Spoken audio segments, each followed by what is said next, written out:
అమ్మ మాగాయ పచ్చడి పెడదాం అనుకుంటున్నాను. ఈరోజు 15 కాయలే, కొంచెమే పెడదాం అనుకుంటున్నాను. శుభ్రంగా కడిగి చెక్కు తీసేసి సన్నగా మనం బారుగా ఇట్లా ముక్కలు కోసుకుంటాం కదా.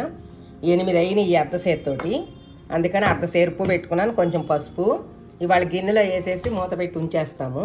రేపొద్దున కల్లా నీళ్ళు వస్తాయి కదా, అప్పుడు ఈ ముక్కలన్నీ నీళ్లు పక్కకు వచ్చేసిన తర్వాత నీ ముక్కలన్నీ ఎండలో పెట్టుకుంటాము. ఎండలో పెట్టుకున్నాక రేపు సాయంత్రానికి పచ్చడి కలిపేసుకోవచ్చు. కారము, ఆవు పిండి, మెంతిపిండి, వెల్లుల్లిపాయలు అన్నీ వేసి కలుపుకోవచ్చు అనమాట. కలిపేటప్పుడు చూపిస్తామ్మా. ఓకే అమ్మా. ముక్కలన్నీ తీసేసానమ్మా. పిండి కొంచెం జ్యూస్ వచ్చింది కదా, చిన్న రసాలేనమాట. ఇది కొంచెం తొక్కుడు పచ్చడిలాగా కొంచెం బెల్లం కూడా వేద్దామని చెప్పేసి కొంచెం తీసుకున్నాను. అమ్మాళ్ళు అయితే వేసేవాళ్ళు కాదులే, అమ్మాళ్ళు తొక్కుడు పచ్చడికి కూడా వేసేవారు కాదు. నేనే మొదలు పెట్టాను తర్వాత తొక్కుడు పచ్చడిలో అని దీంట్లో అని. పెద్ద పచ్చడి ముక్కల పచ్చడికి అయితే అసలు వేయలే. ఇంకా దీంట్లో ఇవన్నీ వేసేద్దాం. వెల్లుల్లిపాయలు, ఆవు పిండి, కారం.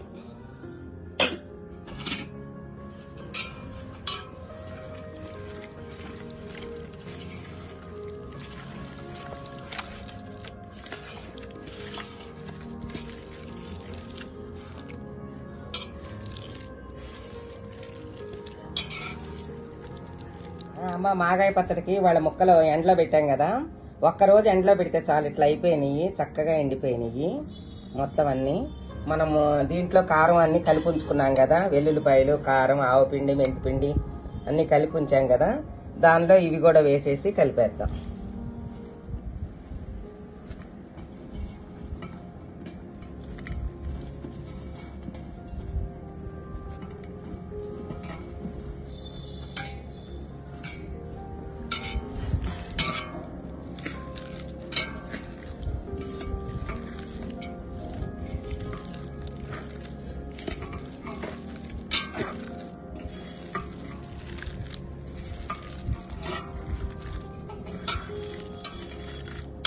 ఇంకా తాళింపు వేసేసుకుంటే కొంచెం తాళింపు ఆరిన తర్వాత వెయ్యాలి.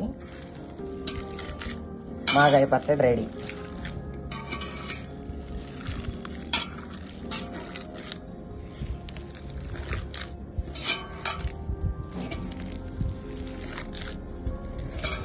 ఇంకా వెల్లుల్లిపాయలు పచ్చడి వేరే పట్టుకునే పని లేకుండా ఏ పచ్చడిలో అయినా ఎక్కువే వేసేస్తాం అనమాట.